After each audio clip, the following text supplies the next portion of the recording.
10 on your side is following up on a drive-by shooting caught on a Ring doorbell camera in Norfolk.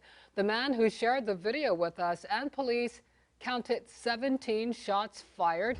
Our Stephanie Hudson reached out to police to see if the video has led to any suspects or an arrest. I did reach out to Norfolk police. They said they're not available for an interview today and had no updates on the case at this time. But maybe you will notice something about this SUV. Take a look.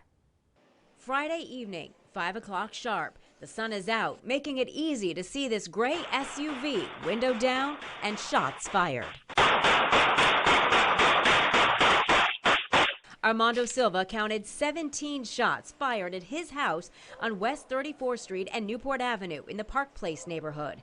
He has no reason to believe his house was targeted. I was just like, what the heck just happened? It's so unbelievable. We watched it again and again, stopping and zooming in, looking for a license plate number or a better glimpse of the guy behind the wheel or the other in the back seat. We asked police if they were able to make out the suspect vehicle. No word yet.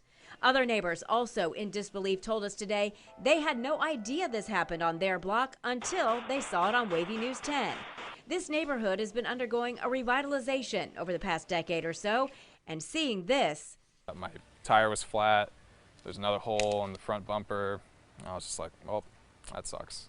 Well, it's upsetting, and neighbors want the person responsible caught.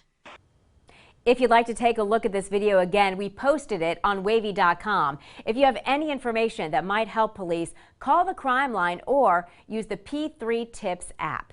Stephanie Hudson, 10 on your side.